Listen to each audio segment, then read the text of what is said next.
Today's guest is the one, the only, Ray Kurzweil. He's an author, he's an inventor, he's an innovator, and this is our conversation. Ray, welcome to the show. Great to be with you, Neil. Yeah, so let me just up front say I'm probably your biggest skeptic, just so you know. That's what you got, so you ready for this? You're probably not the biggest skeptic. So I'm going to pretend like we're just at a bar, just arguing. First, I'm angry with you for taking our word singularity.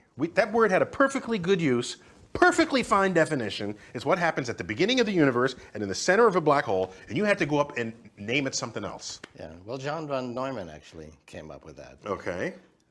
He said history is approaching a singularity because progress is accelerating at an exponential pace, and it's going to reach a point where progress is so fast it's going to be a singularity in history.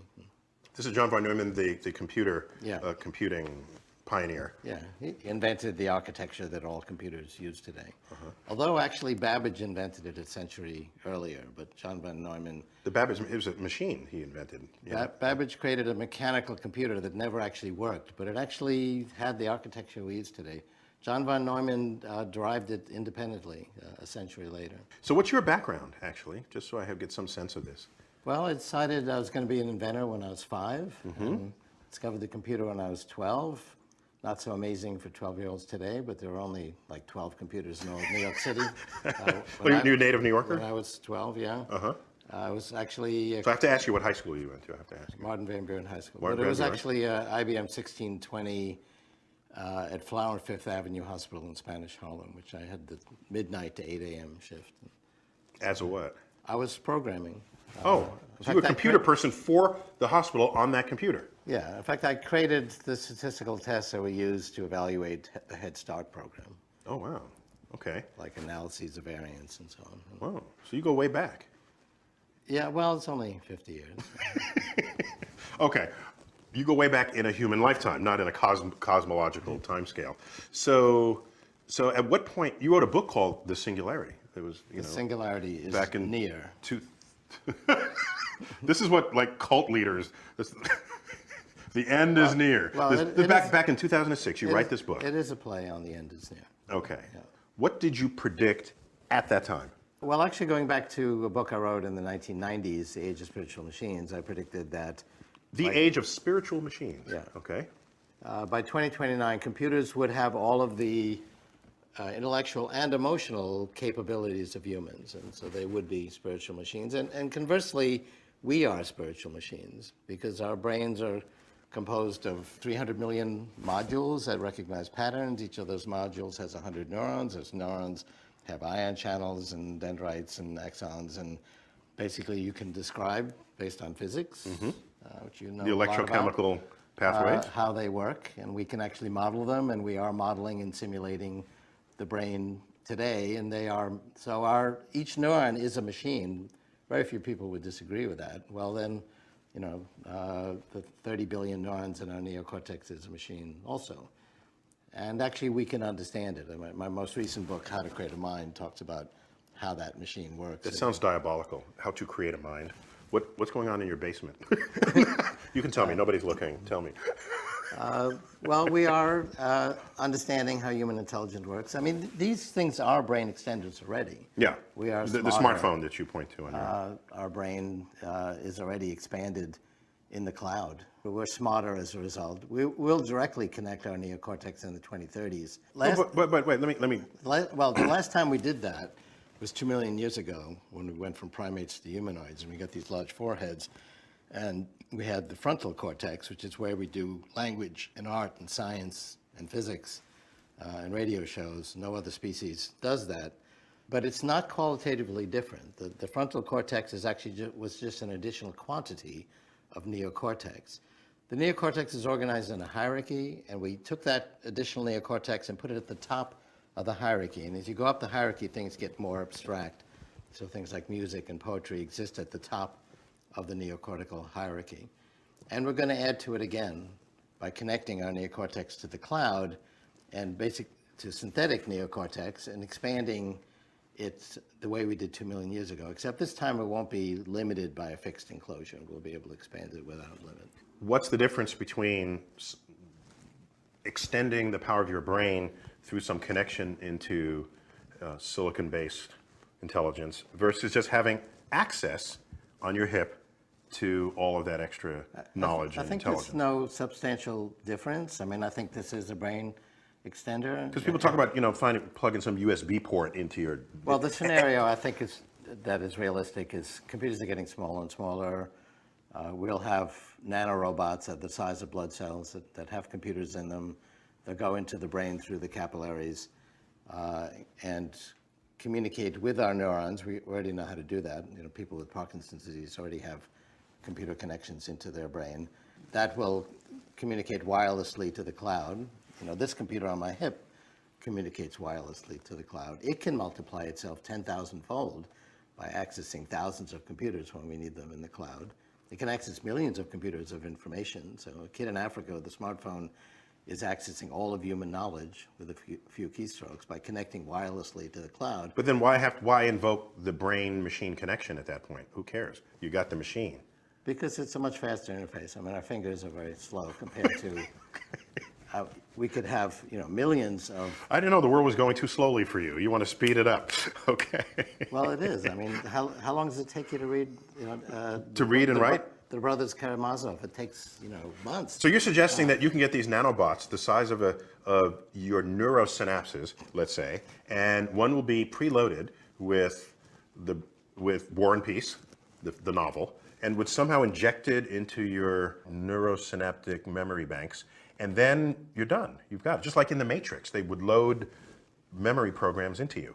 We will connect to neocortical hierarchies in the cloud. Some of that could have preloaded knowledge. We could communicate with each other more intimately that way. But basically, we'll expand the size of our neocortex. And that's, what's the difference between a mouse and a primate is the primate has more neocortex. It's therefore smarter, can master more levels of abstraction. And when we got these large foreheads becoming humanoids, we had more, and that was the enabling factor for us to invent language. So the wireless cloud becomes the growth of our neocortex. Right. Into the next dimension. We'll have the next opportunity phase. again to grow our neocortex. And once again, we'll put that additional neocortex at the top of the hierarchy. And as you go up the hierarchy, the level of abstraction gets greater. So music and art and poetry and radio programs all exist at the top of that hierarchy. At the bottom of the hierarchy, I can tell that rug on the floor is a straight line and very simple things like that. It's the top of the hierarchy where the interesting things happen. And we have not been able to expand it for 2 million years because we have this fixed enclosure. That was very clever. Our heads are not getting bigger because you kill the mother being born, and it's a bloody mess. So I think we've maximized the size of our head. Yeah, well, that's right. Given the size of the birth canal. That's the reason that we've not been able to expand it anymore. In fact, it was quite a challenge to expand it 2 million years ago. Even to what we have today. Yeah. So why the precision in your prediction, 2029? That sounds audaciously precise.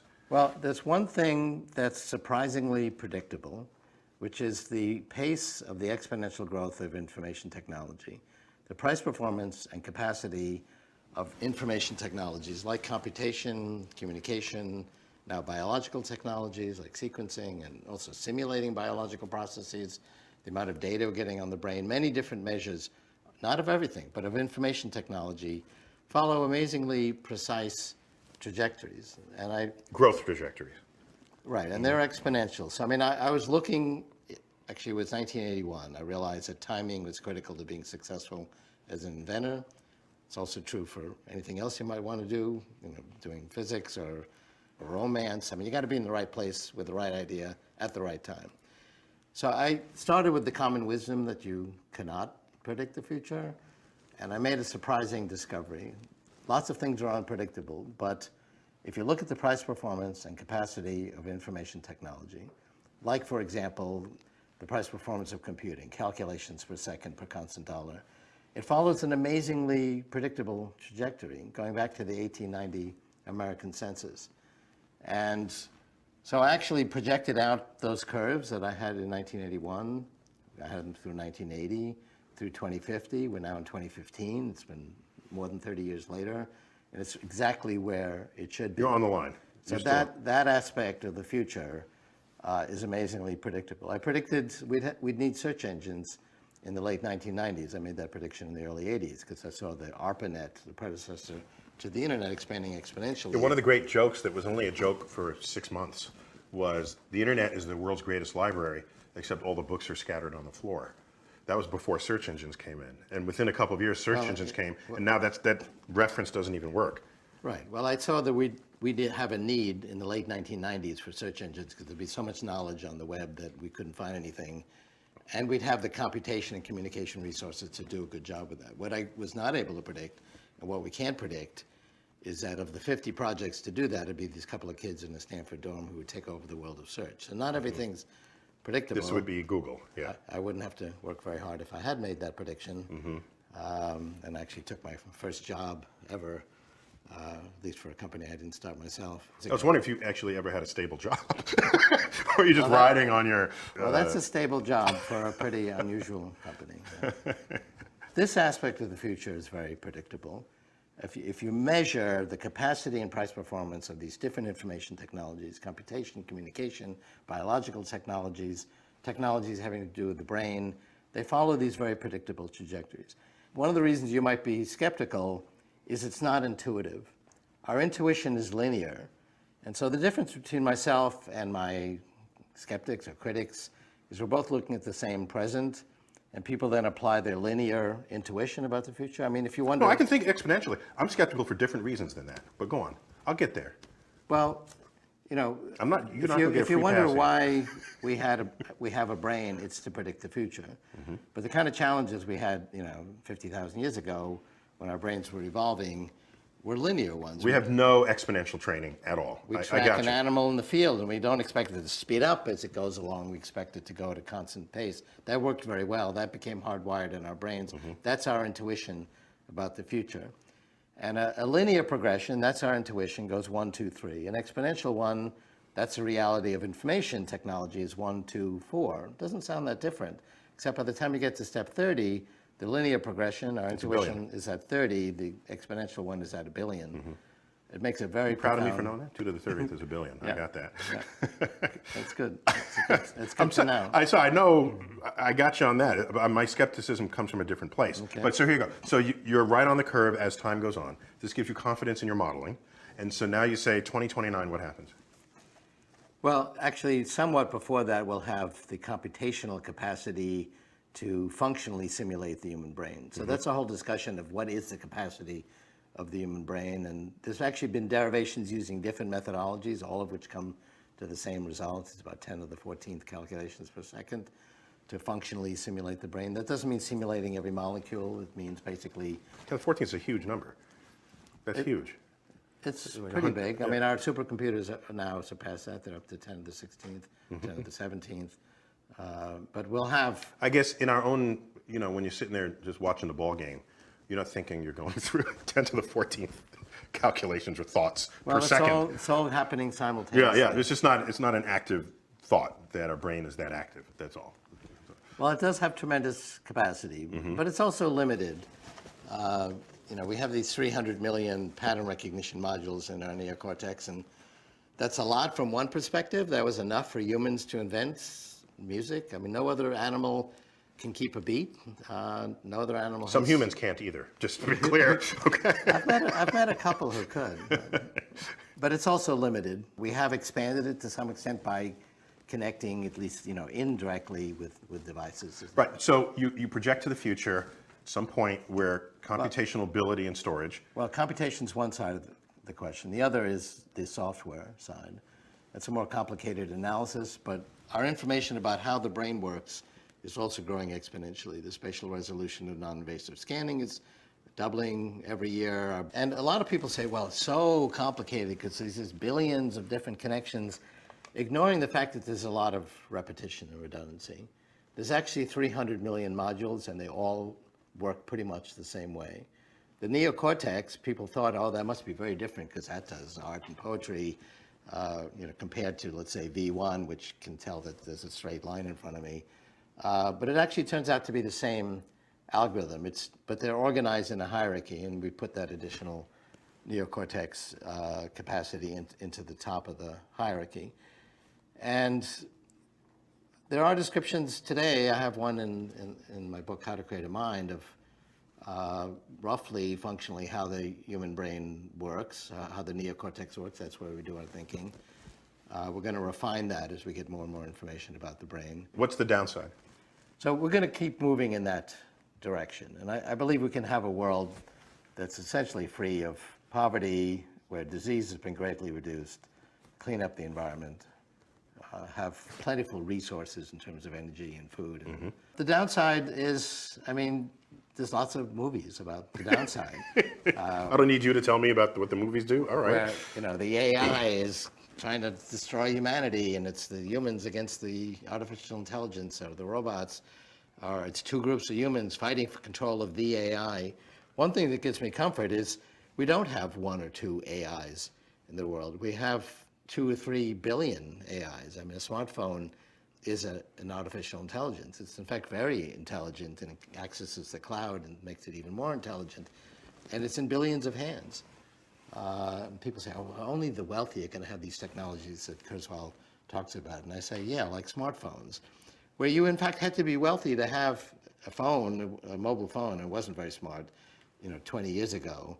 And it didn't work. Only the cool people had mobile phones, like Gecko in Wall Street. There's the famous scene where he's walking on the beach and he's got that sort of shoulder-mounted mobile phone. And I remember seeing that, I say, wow, that's really cool. He's so rich, and he can just walk down the beach with a phone on his shoulder. And it really didn't work very well. And today they do a million things, and they work much better. It's just incidentally a phone, right? And there's billions of them. I mean, there'll be. So what of all this talk, whether or not you initiated it, about uploading one's brain to a computer and then the computer becomes you? What do I make of this talk? Well, that's not really the scenario I think will happen. We've already talked about how we're going to connect to artificial intelligence. Now, we do that mostly indirectly. There are a few people that have computers connected in their brains, like Parkinson's patients, but for the most part, they're not inside our brains, but they may as well be. So what do you predict will happen in society the day that occurs? Well, it's not one day. I mean, first of all... Of course it's not a day, but just... The predictions I made for today, 30 years ago, people thought were totally ridiculous. Now that it's here, we can't imagine that it ever wasn't the case. Did we ever have a time where there wasn't social networks and mobile devices where you could access all of this knowledge and each other and so on? That was only a few years ago. And so by the time these things happen, we actually get used to them, and they become ubiquitous very quickly, and we forget that it ever wasn't the case. I mean, you can now talk to your computer and ask it questions in natural language. The thing is, when these capabilities emerge, they're kind of clunky and they don't work very well, so people dismiss it saying, well, it doesn't really work. Then by the time it does work well, people say, well, it's been doing that for a long time. It's nothing new. And so it kind of creeps up on us. Computers, we're going to be talking to them, and they're going to get more and more sophisticated, and very gradually they'll become more and more human-like to a point where they're really indistinguishable. And so, 100,000 years ago, we couldn't reach that fruit at that higher branch, so we invented a tool that extended our physical reach. And then we invented tools that expanded our muscles, and we could create pyramids and great buildings. Now we can access all of human knowledge with a few keystrokes. We're always expanding our reach. That's actually what's unique about humans. And I remain fearless of that, because when you look at machines replacing, in the Industrial Revolution, replacing physical labor, and you look at computers replacing computational labor, the day we lost to Deep Blue in chess, our best chess player loses to a computer at a game that we invent. And then our best Jeopardy player loses that was more to significant, Watson. Because that was language. Jeopardy got this correct. Language and cultural knowledge. Yeah, Jeopardy got this query correct in the rhyme category. A long, tiresome speech delivered by a frothy pie topping. And it quickly said, what is a meringue harangue? And that's pretty impressive. Wow. And Jennings and Rudder didn't get that. And Watson got a higher score than the two of them combined. They're the best players in the world. And it got its knowledge not by being programmed with all this information by the engineers, but by reading Wikipedia and several other encyclopedias, 200 million pages of natural language documents. All on its own. Yeah. Yeah, so I guess I don't fear it because it's already happening. Like you said, it happens. It's not a cliff. We're on that road, and It's a road that we're on, and I see it, and I embrace it actually. it's a good road. I mean, if you compare human life today with all of its problems, it's far better than it was in the past, and it's going to keep moving in that direction. Good road to be on, and you help us predict what the road signs will look like. Working on it. Right, it's been a delight. Yeah, It's been delightful. definitely. So you have cured me of my skepticism Good. of where you're coming from and where you're going. Until I see your basement, I want to know what you're working on. Well, you'll never see that.